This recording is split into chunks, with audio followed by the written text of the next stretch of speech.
What's going on, ladies and gentlemen? Welcome back to the Fringe. If you joined me last night in Red Deer Live, I was doing a Alberta Prosperity Project town hall covering Albertans' questions as to how things stand, how things move forward. A very good topic was brought up in terms of a budget for if Alberta were to vote yes in an independence vote, what that budget looks like, how things move forward. We're going to talk about that today on the channel. But first off, I want to apologize for anybody who was watching that stream last night. I've been told that the audio was a little clipped, hard to understand at points. Again, I was told once we'd made some adjustments and tweaks that the audio was better understood roughly around the 30-minute mark of that live stream. So if you want to go check that out last night, if you're looking for any of the information discussed at that show, you can head over down below to our Alberta is Leaving playlist. That is, again, the series that we're covering through Alberta Independence on this channel.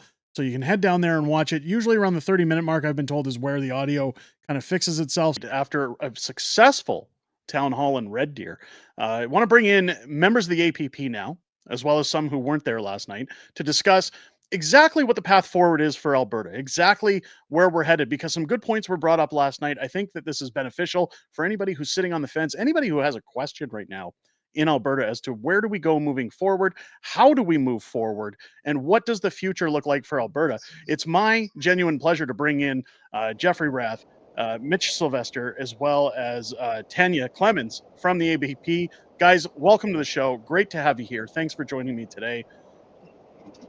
Thanks for having us.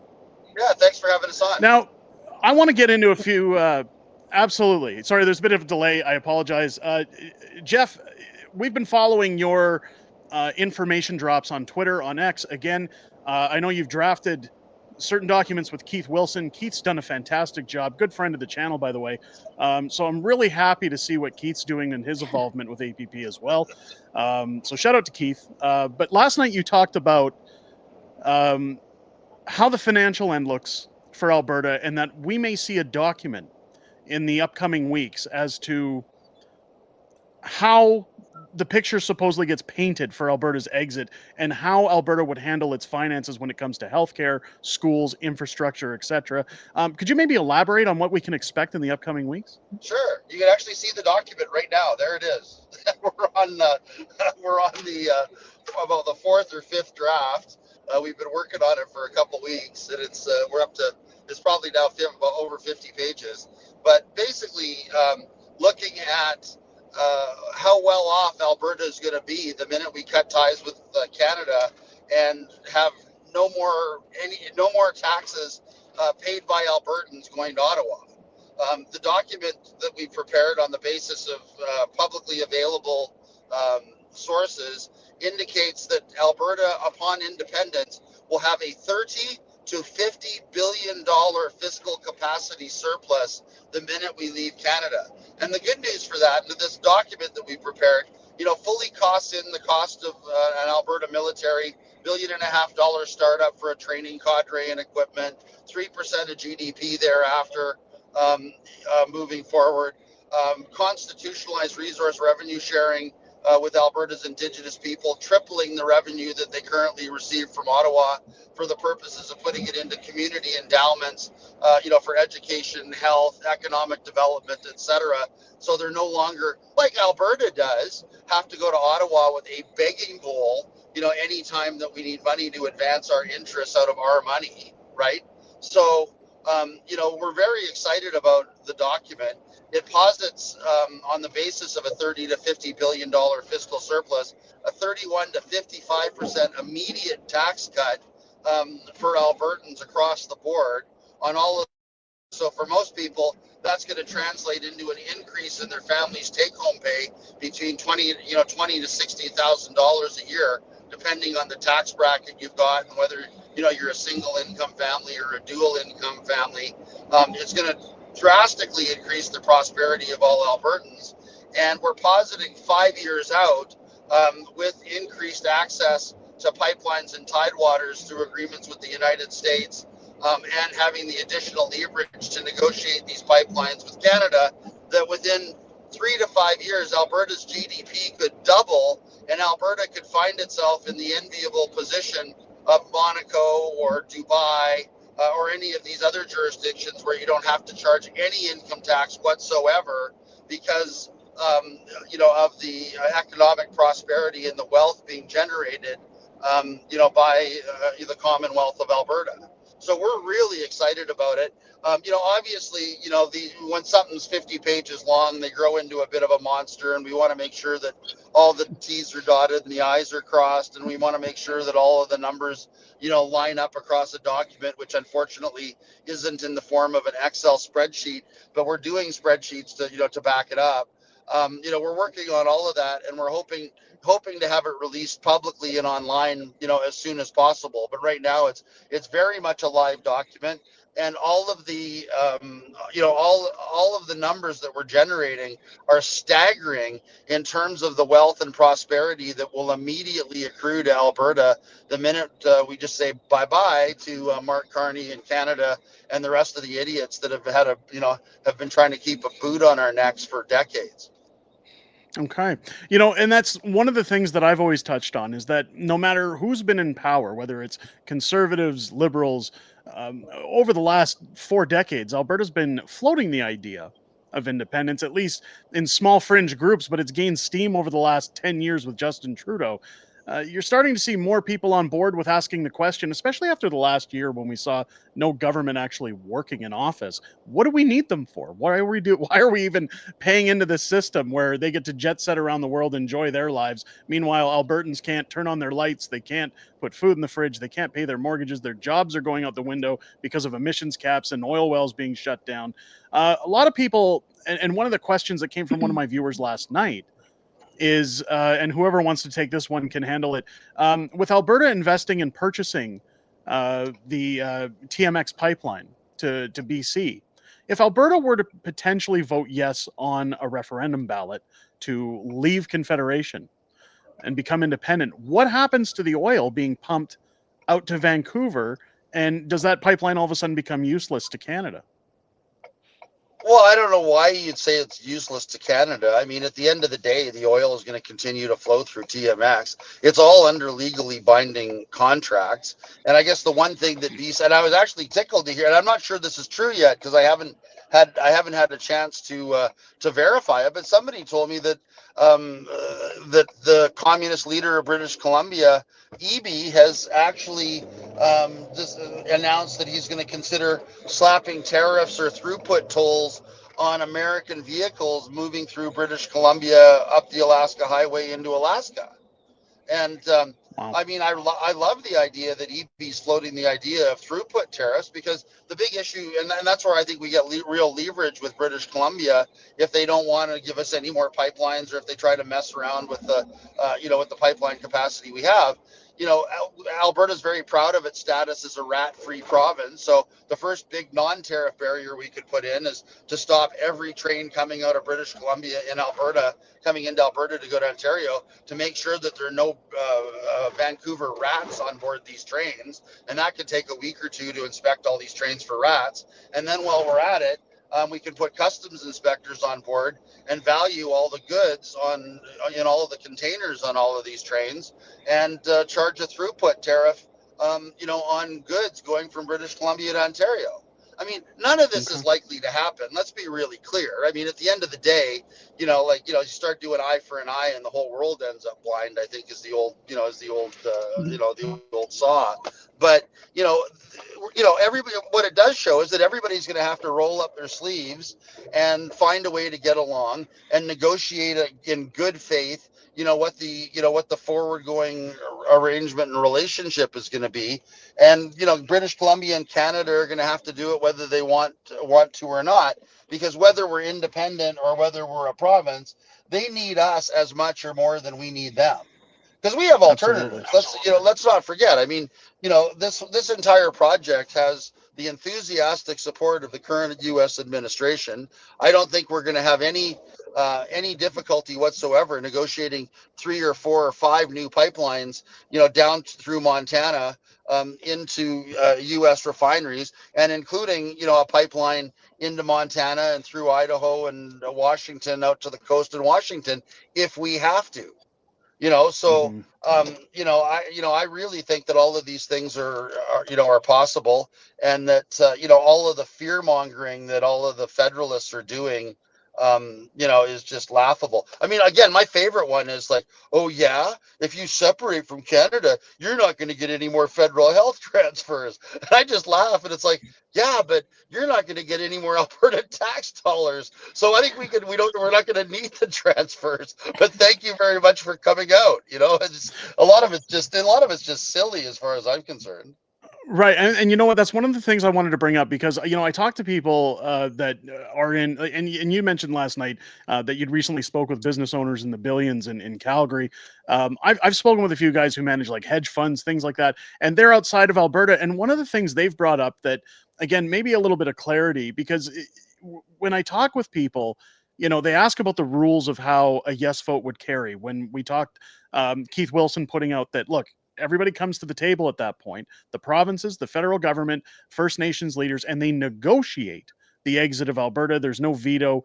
They're legally obligated to do so. One of the discussions that comes up is, again, that Keith has made very prominent is we discuss what happens with First Nations territories. Again, they've got their three options.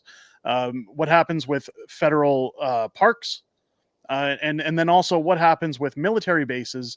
Many people have said, well, when you look at the amount of money, and again, I'm using Brexit as a scale here because we've never really seen other countries secede in recent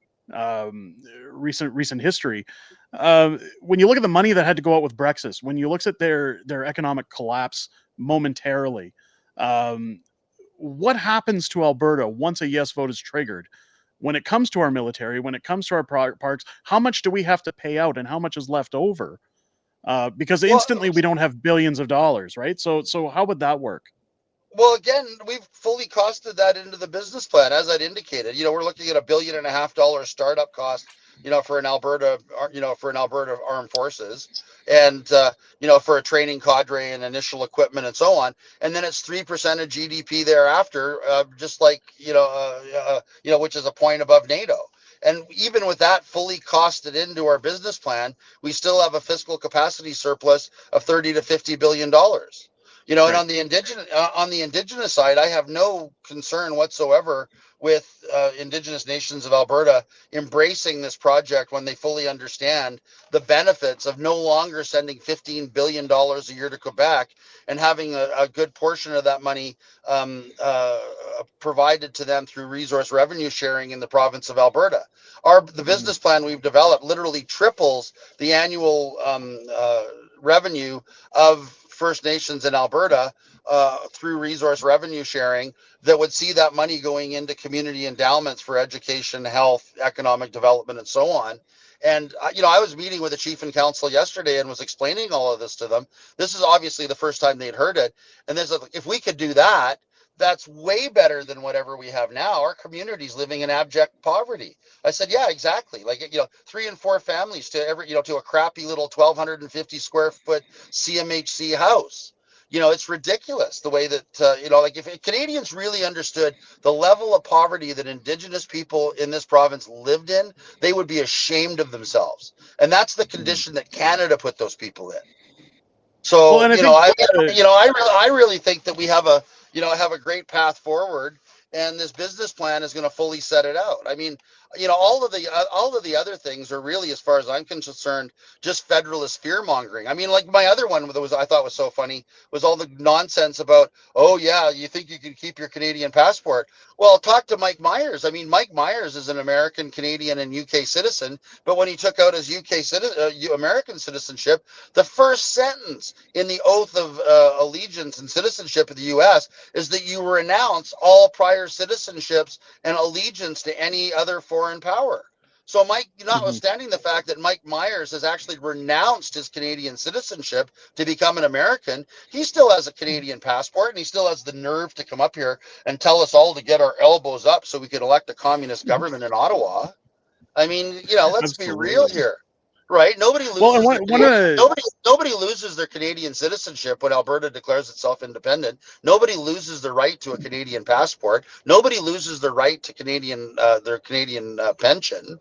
You know, those are legal rights that don't go away simply because we've decided to reorganize ourselves politically and no longer get bent over a barrel by Ottawa, on an annual basis.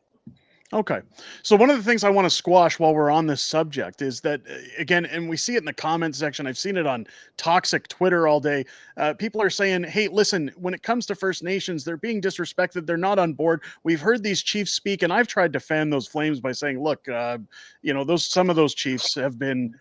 Reported to have been taking money from special interest groups to speak out against oil projects. We all know the history that goes into that. But you'd actually said last night, Jeff, that that you'd spoken with some who are actually very positively looking forward to this. So anybody questioning if First Nations are on board, again, it's one vote per person. Is it safe to assume from what you've seen so far that there are many that support within the First Nations what Alberta's talking Oh, about?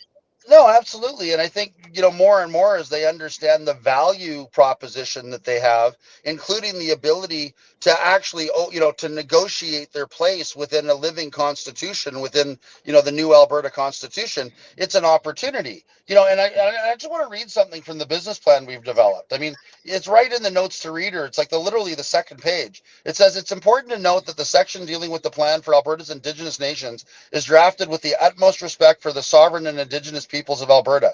It's in no way intended to replace or diminish treaty rights, which will be a required subject for discussion and negotiation in the context of the development of the Constitution for the Commonwealth of Alberta, which could include a continued role for the Crown of Alberta in the context of any future constitutional arrangements. It's not the purpose of this document to in any way prejudge or predetermine the outcome of such constitutional negotiations, which will proceed with all due respect to the constitutionally protected treaty and Aboriginal rights of Alberta's Indigenous people and their ongoing relationship with the Crown. Nothing could be clearer.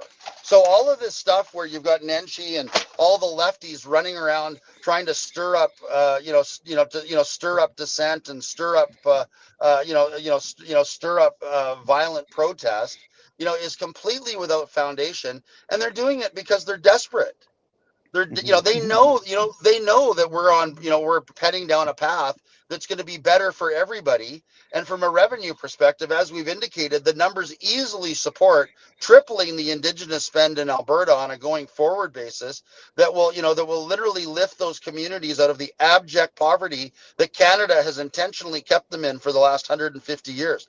The fact that we have Indigenous communities in this province that still don't have safe drinking water, that are living 3 and 4 families to a house that doesn't have a door on it because there's, et cetera, because, of the way that entire system has been set up. It's a national embarrassment. Every Albertan should feel ashamed of the way that we've let Canada treat Alberta's Indigenous people. And we intend to fix that. Good. And it sounds like with what you've read off that, again, as Danielle Smith laid out, that she'll entertain a question so long as it's adherent to the treaties and it doesn't overstep any boundaries, which, again, this is just further proof that that is very heavily being considered here and that it's being followed. So, again, I think that should put a lot of Albertans' minds at ease. One thing I wanted to ask, and Mitch, maybe if you want to take this one, or depending whoever wants to take this one, because I know last night people had mentioned currency, and I know American currency had been brought up as a possibility or whatnot. But one of our members actually asked a question during the live stream, and I wanted to bring this up. It says, "Thanks for covering the event. Can you ask the question if Alberta could have their own gold-backed currency? Alberta prosperity and wealth would put us at the leading edge of the world stage if that were possible. What is the possibility as we move forward with Well, an Alberta-backed currency? Or are we headed to an American currency?" we trade oil in American dollars, first of all. So that would be pretty much unnatural for us. So, and an actual fact, I was actually, the Premier brought that up at one of our town halls moving forward. If something like this would ever happen, are we going to trade in US dollars? And I think that's probably the most real possibility right now. But we could stay with the Canadian currency, should we choose to do that in the interim. But as far as developing our own dollar, we could basically back it to buy oil. and natural gas, and it would we wouldn't have to use the gold standard. It could basically be our version of the petrodollar, and that would be again one of the best, strongest currencies in the world. So we have options, that's for sure. And I think all of that's going to come clear very shortly after we win this referendum for independence, and we can go down the path and switch further on down the line as well. I don't think we're going to be stuck with anything, but I think the real alternative right now is probably going to be the U.S. dollar to start. Okay. Now, one of the questions that, again, my audience often poses, because of the confusion with other parties, with things that are coming out saying, look, we're about separation or independence. I don't like the word separation here because we're not Quebec. We're looking for independence ultimately, independence from the federal government. A lot of people are asking me, okay, so I've given my information to APP. Now, a lot of people are on the fence saying, oh, if I give my information to APP, are they able to sell that information to third parties? I believe the answer is no. That's not what's happening here. This is Yeah, collecting information. Absolutely not.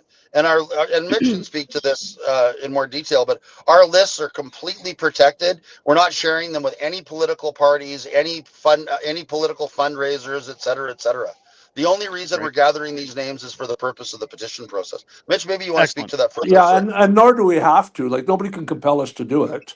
Our lists aren't protected. They're actually protected and guarded, to tell you the honest to God truth, because that's a very valuable list. We're very aware of it.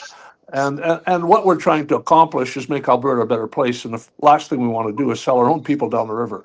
I mean, that's about as simple as I can make it. We're not them. We're in it to make Alberta a better place and to make Albertans better off, and that's our entire total goal. So right, and I want to jump in on that if you don't mind. It's sure, and it goes to the question of the other political parties. Everybody needs to be really careful here. You've got all these different political parties running around. We're not going to name them by name, but we all know who we're talking about. And they're taking names and they're getting people to sign documents and they're getting people to sign up for things.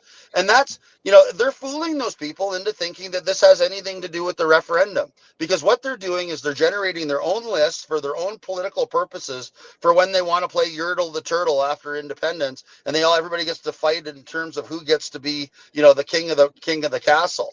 That's not what this is about. APP is only concerned with getting the names required to get a petition to a referendum and winning a referendum. We don't care who's going to run the place when it's over. We just want to get Alberta the hell out of Canada and have a meaningful say in what the new constitution of Alberta is going to look like. I mean, the very fact that we've got these people that are still continuing to operate and organize within the Westminster system is almost antithetical to what APP is trying to do. We want to see massive constitutional reform and massive governance reform after independence. So who knows whether any of these political parties make sense in the context of any new governance to begin with. Yeah, exactly. Right.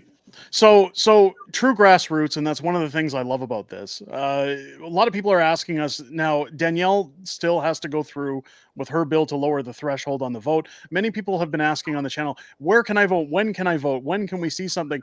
When do you predict? Now, I'm not asking for a solid date, but just a guesstimate. When do you predict we could start expecting that signatures will start forming on paper for you guys? So this bill is going to be ratified. It's supposed to be ratified either June 23rd or July 2nd. So after that, the minute after that bill is ratified, our pledge, our question is going to go in, and then we're talking probably 30 days after that before they approve it, if they approve ours, and then away we'll go. And that's going to be also a point of contention with us. I think we have the only question there that's valid, and if Jeff wants to address that, or Tanya wants to address that other question, I mean, it will require another vote. Ours is clear. So I believe that according to the Clarity Act, ours is clear, ours is well done. Ours is the question that we're hoping to bring to the table. And if that gets done, then we'll have a real legitimate vote for an independent Alberta.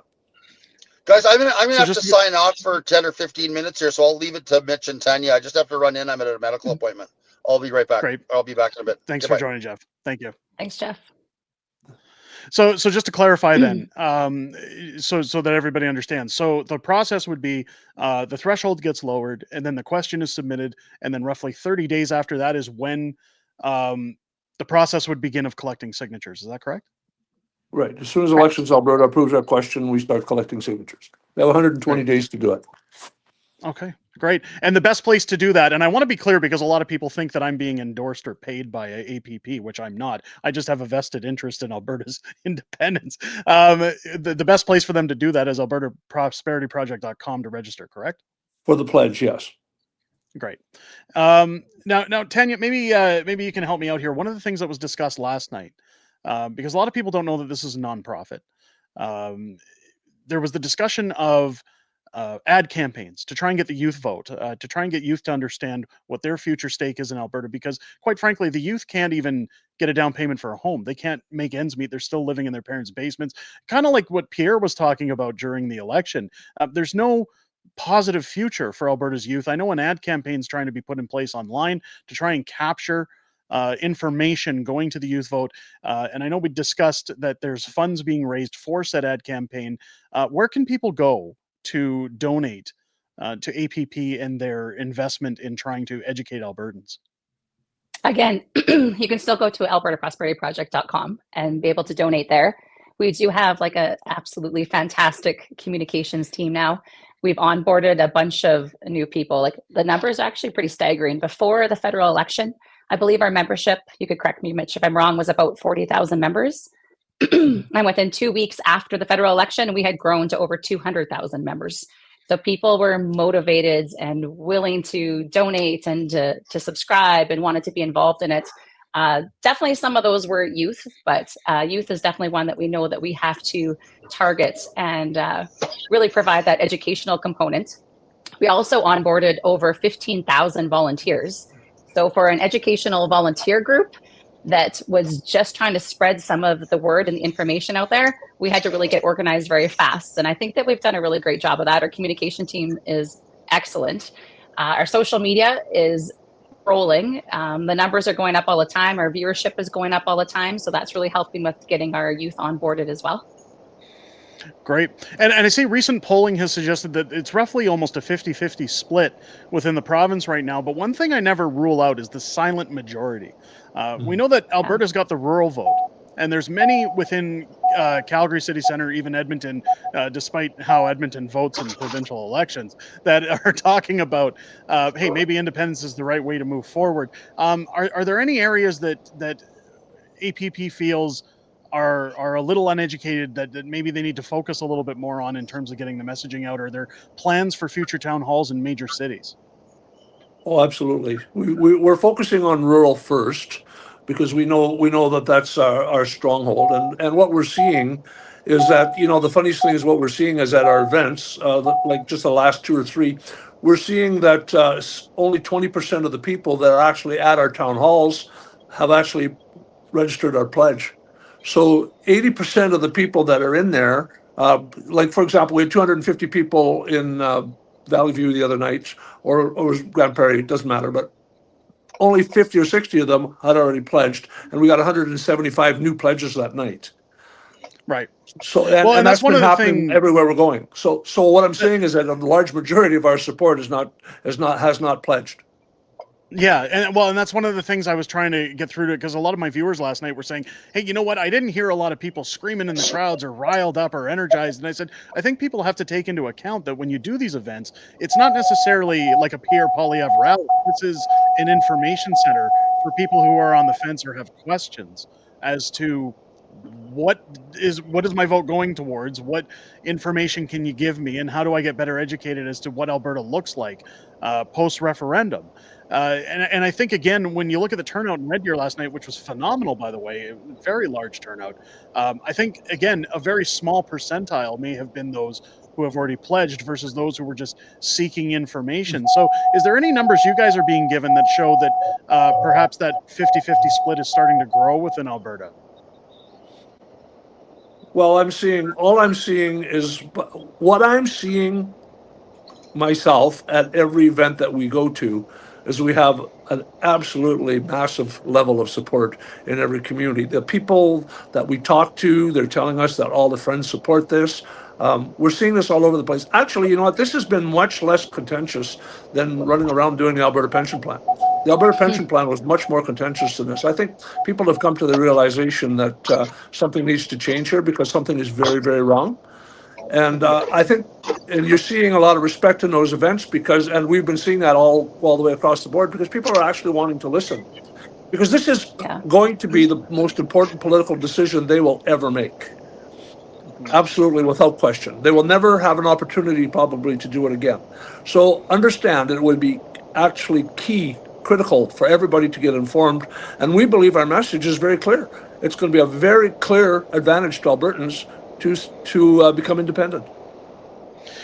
Well, and that's one thing I wanted to ask about, because now you have other provinces that are floating the idea, and I know that Alberta Prosperity Project's mostly going to focus, I'm assuming, on Alberta. But what happens if Saskatchewan comes knocking, or Manitoba wants to entertain something, or even interior BC wants to break away from loonies like David Eby and say, look, we all want in on this boat as well. Is there any possibility for APP opening the door to other provinces, or is this going to remain a closed, I shouldn't say closed, but more focused on Alberta? Well, I think our strategy is that we need to get Alberta out first. I think we're obviously, in terms of organization and capacity, just so much further ahead than groups in Saskatchewan, Western Manitoba, Northeastern British Columbia. Obviously it's open for them, to join, as they get organized. And we obviously support those groups. We're in touch with them. We meet with them. Mitch has even gotten to speak in Saskatoon. We support our neighbors in Saskatchewan, but Alberta's we're hoping that Alberta's the first out, and that and the rest of them are going to fall like dominoes. I think the interesting thing for Canada is, if Alberta succeeds in getting itself out of Canada, why would Quebec stay? Right? I mean, right. The only reason Quebec stays in Canada is because of the $15 billion they suck out of us like leeches every year. So with the host being gone, why would they stay? Well, and that was going to be my next question. So off of the work that you gentlemen have been doing, and ladies as well, what happens, let's say, in a theoretical post-referendum Alberta, where Alberta votes yes, they decide it's time to leave, everything's negotiated. What do you think the landscape of Canada looks like, let's say, 5 years down the road from Alberta becoming independent? How do you think the country looks when it's all said and done and the dominoes have fallen?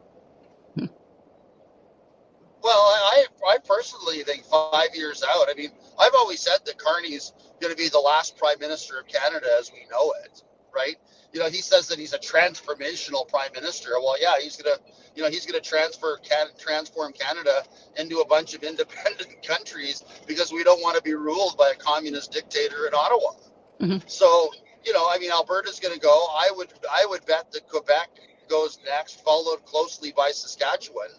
If not, Alberta, Saskatchewan, and then Quebec, right? And then, the issues of, portions of provinces splitting off from provinces, it's never really been considered in the context of Canada, right? So, I think those issues might become a little bit trickier.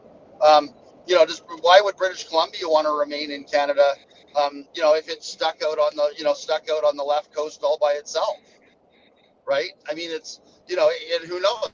I mean, it could end up being the People's Republic of British Columbia if guys like David Eby have their way, and their alignment would be completely with the Communist Party of China, which it currently is now. So who knows? I mean, just looking forward into the future, it's kind of hard to prognosticate how all this is going to go. But I certainly think the first three out are going to be Alberta, Saskatchewan, and Quebec. And you can flip a coin as to who goes first, whether it's Quebec or Saskatchewan.